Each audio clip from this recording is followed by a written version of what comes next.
आज हमारा नया चैप्टर होगा गति, कक्षा 9th का भौतिक विज्ञान का पहला चैप्टर। लेकिन कक्षा 9th के किताब जो है उनमें के जो चैप्टर है 8वां चैप्टर है गति। ठीक है, किताब से 8वां चैप्टर है और भौतिक विज्ञान के लिए पहला चैप्टर है। ठीक है, गति। तो गति ये जो चैप्टर हमारा है इसमें क्या क्या हम लोग पढ़ेंगे, गति के बारे में पढ़ेंगे, बल के बारे में पढ़ेंगे और कार्य के बारे में पढ़ेंगे। ठीक है, तो सबसे पहले आता है कि गति क्या है। आप लोग सब लोग जानते हैं कि गति अगर कोई वस्तु दौड़ रहा है, चल रहा है, कोई गाड़ी चल रही है, कोई व्यक्ति चल रहा है तो गति की अवस्था में है। यानी हमने नोट किया कि जब किसी वस्तु की स्थिति किसी स्थिर बिंदु के सापेक्ष बदलती रहती है तो गति की अवस्था कहलाती है। मतलब स्थिर बिंदु का मतलब जैसे मकान ही हमारा जो है ये स्थिर बिंदु है और हम ये मकान तो नहीं चलेगा और हम यहाँ से वहाँ यानी दूसरे स्थान जाते रहते हैं और देखते हैं कि ये मकान अपने स्थान पर खड़ी है, रुकी हुई है। कोई बाइक से ऐसे चलता जाएगा और ये मकान जहाँ है वहीं पड़ी रहेगी। इसी रूम में यह चेयर जो है ये स्थिर अवस्था में है, ये बोर्ड स्थिर है और हम गति कर रहे हैं, मतलब इधर उधर हो रहे हैं। तो लेकिन ये जो बोर्ड ये दीवार से टंगा हुआ है तो टंगा हुआ है, इसमें कोई परिवर्तन नहीं हो रहा है। तो इसके सापेक्ष हम गति कर रहे हैं, हम समय के साथ हमारी स्थिति में परिवर्तन हो रहा है। तो जब समय के साथ किसी स्थिर वस्तु के सापेक्ष आप इधर उधर होते रहते हैं तो उसी अवस्था को हम गति की अवस्था कहते हैं। या सिंपल भाषा में कह सकते हैं कि जब कोई वस्तु समय के साथ किसी वस्तु में समय के साथ परिवर्तन होता रहता है तो उसे हम गति कहते हैं। यानी समय बीतता जा रहा है, वो वस्तु अपनी स्थिति बदलती जा रही है तो गति की अवस्था में है। लेकिन समय बीतता भी जा रहा है और वस्तु जहाँ है वहीं पड़ी है तो विराम की अवस्था कहलाती है। जैसे ये बोर्ड अगर यहाँ पर ये टंगा हुआ है तो 1 घंटे के बाद देखेंगे तभी ये टंगा ही रहेगा, इस दीवार से टंगा ही रहेगा। तो 1 घंटा समय व्यतीत हो जाएगा लेकिन ये जहाँ है वहीं पर टंगा है, तो इसका ये मतलब होगा कि ये विराम की अवस्था में है। ऐसा था गति की अवस्था और विराम की अवस्था। ठीक है, अगर समय के साथ उसमें कोई परिवर्तन नहीं हो रहा है तो विराम की अवस्था कहलाएगा। ठीक है, इसके बाद हम लोग जानेंगे कि आती है भौतिक राशियाँ। अब देखो बाबू, भौतिक राशियाँ क्या है। तो दैनिक जीवन में हम लोग दिन प्रतिदिन कोई ना कोई कार्य करते रहते हैं, कहीं ना कहीं जाते रहते हैं, किसी ना किसी से मिलते रहते हैं। ठीक है, तो हमको दिन प्रतिदिन भौतिक राशियों का प्रयोग करना पड़ता है, क्योंकि अगर हम किसी से मिलने जाते हैं तो कुछ दूरी तय करके जाएंगे। अब दूरी तय करके जाएंगे तो हमको ये जानना है कि कितना दूरी हमने तय किया। या कोई वस्तु खरीदते हैं या खाने के पदार्थ को लेते हैं तो उस पदार्थ को लेने के लिए हम मापन का कार्य करते हैं कि कितना हमने वस्तु लिया। तो उन वस्तुओं को मापने के लिए यानी वस्तुओं को मापने के लिए जिन राशियों का प्रयोग करते हैं उसे कहते हैं भौतिक राशियाँ। भौतिक राशि 2 प्रकार की होती है। भौतिक राशियाँ पहला अदिश राशि और दूसरा होता है सदिश राशि। फर्स्ट कंडीशन में है अदिश राशि और दूसरे कंडीशन में है सदिश राशि। तो हम लोग सीखेंगे अदिश राशि के बारे में। अदिश राशि है क्या? अदिश राशियाँ क्वांटिटीज, स्केलर क्वांटिटीज। अदिश राशियाँ है क्या?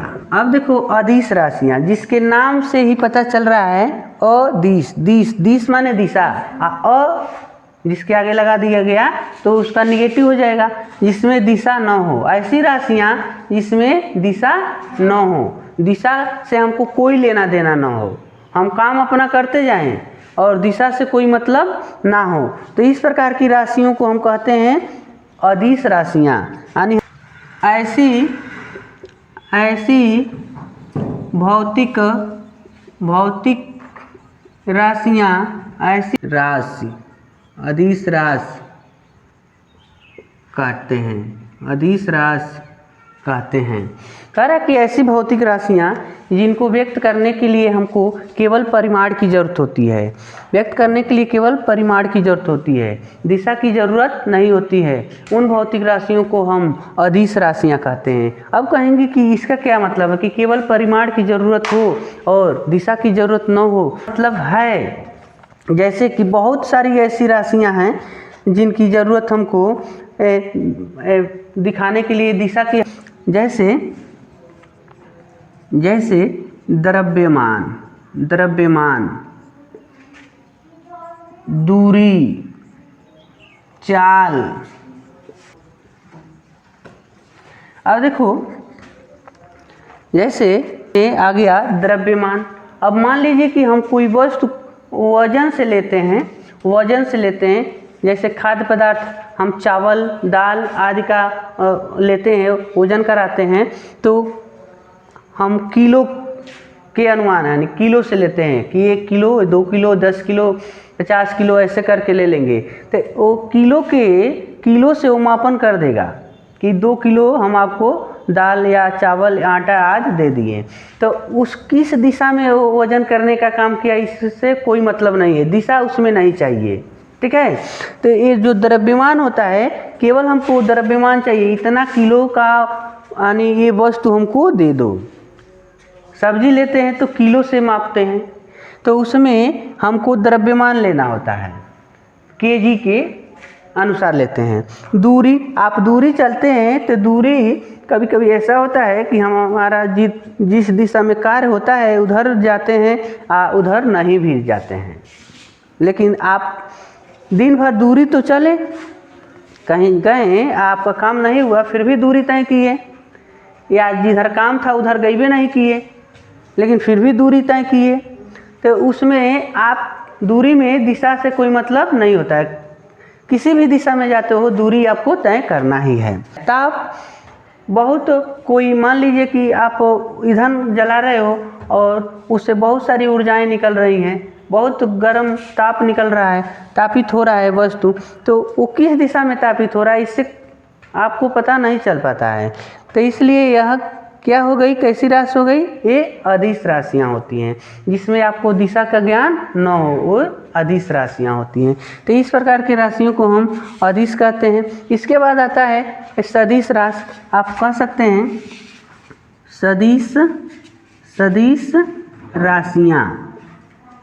राशियाँ,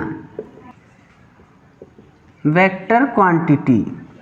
ये हो गया सदिश राशियाँ हैं वेक्टर क्वांटिटी। ठीक है। तो इनमें हम लिख सकते हैं ऐसी भौतिक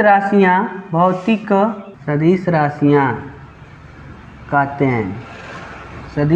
कहते हैं, जिनको व्यक्त करने के लिए यानी जिन राशियों को व्यक्त करने के लिए परिमाण के साथ साथ दिशा का भी हमको जानना जरूरी है, उन राशियों को हम सदिश राशियाँ कहते हैं। जब हम बात करें तो देखिए यहाँ पर लिख देते हैं, जैसे विस्थापन आदि। देखिए भौतिक राशियाँ जो हैं, कह रहे हैं भौतिक राशियाँ में सदिश राशि दूसरा पार्ट हमको मिल रहा है। ऐसी भौतिक राशियाँ जिनको व्यक्त करने के लिए परिमाण के साथ साथ दिशा का भी आवश्यकता होती है, उन्हें हम सदिश राशियाँ कहते हैं। जैसे विस्थापन। अब विस्थापन क्या है भाई, तो आप एक निश्चित दिशा में आप दूरी तय करते हैं तो उसे विस्थापन कहते हैं। जैसे हम अपने घर से, मान लो ये मेरा घर है, ठीक है, तो घर से और विद्यालय को हम जाते हैं, स्कूल जा रहे हैं हम, ठीक है, और यहाँ से हमने विद्यालय तय किया 2 किलोमीटर, 2 किलोमीटर की दूरी तय की। अब हम घर से चले और स्कूल जाकर रुक गए और स्कूल पर 2-4 घंटे तक रहे। तो अब विद्यालय पर पहुंचने के बाद हमसे बात हो रही है आपने कितना विस्थापन किया, तो 2 किलोमीटर, मतलब हम दोनों के बीच में कितना का डिस्टेंस है, तो 2 किलोमीटर। आप पुनः हम वापस घर नहीं आते हैं तो हमारा विस्थापन 2 किलोमीटर का होगा। तो आपको या आप विद्यालय जाते हैं तो आपको पता चलेगा कि आपका विद्यालय किस दिशा में है। ऐसा तो है नहीं कि आपका विद्यालय इधर है और आप इधर चले जाएंगे। तो विद्यालय किस दिशा में है आपको ज्ञात होगा, तभी आप विद्यालय जाएंगे और विस्थापन तय करेंगे। ठीक है, तो विस्थापन आपका सदिश राशि होगा क्योंकि इसमें दिशा है, आपको पता है कि किस दिशा में चलना है। उसके बाद है वेग। वेग जो होता है, वेग का फार्मूला है विस्थापन बट्टे समय। अब देखो वेग हो गया विस्थापन बट्टे समय, तो विस्थापन अगर सदिश है, विस्थापन ज्ञात करने के लिए हमको दिशा की ज़रूरत है, तो अगर विस्थापन सदिश है तो वेग भी सदिश हो जाएगा क्योंकि विस्थापन से ही वेग बन रहा है। ठीक है, उसके बाद है समवेग। अब देखो भाई समवेग क्या होता है, तो समवेग होता है द्रव्यमान गुणे वेग यानी mv। तो चलो द्रव्यमान अदिश है, द्रव्यमान अदिश है, लेकिन इनके साथ v यानी वेग जो से जुड़ जा रहा है और वेग सदिश राशि है। वेग कैसी राशि है, सदिश राशि है। तो जब हम द्रव्यमान में वेग से गुणा कर देते हैं, m गुणे v कर देते हैं, तो यह समवेग बन जाता है और इसमें दिशा होने के नाते समवेग सदिश राशि हो जाती है। उसके बाद आता है त्वरण। त्वरण होता है त्वरण वेग परिवर्तन बट्टा समय। ठीक है, वेग परिवर्तन की दर को त्वरण कहते हैं। तो बताओ त्वरण, तो इसमें भी वेग आ गया और वेग एक सदिश राशि है, इसलिए त्वरण सदिश राशि है। ठीक है, उसके बाद आता है बल। तो बल F होता है द्रव्यमान गुणे त्वरण, द्रव्यमान गुणे त्वरण। तो अगर अभी तूने कहा कि त्वरण सदिश राशि है, तो अदिश राशि से त्वरण गुणा कर दिया, तो जब त्वरण सदिश है तो एक मतलब F जो है यानी बल जो है वो भी सदिश होगा। तुमको पता है ना कि किस दिशा में बल लगा रहा हमको लगाना है, तो इस प्रकार बल भी सदिश राशि हो जाएगी। यानी इस प्रकार और सारे भौतिक राशियां हैं जो आपको सदिश और अदिश में कन्वर्ट करना होगा। तो इस तरीक़े से हम भौतिक राशियों को जाने। भौतिक राशि 2 प्रकार की होती हैं, एक अदिश राशि होता है और एक सदिश राशि होता है, जिनमें हमको दिशा का ज्ञान होता है।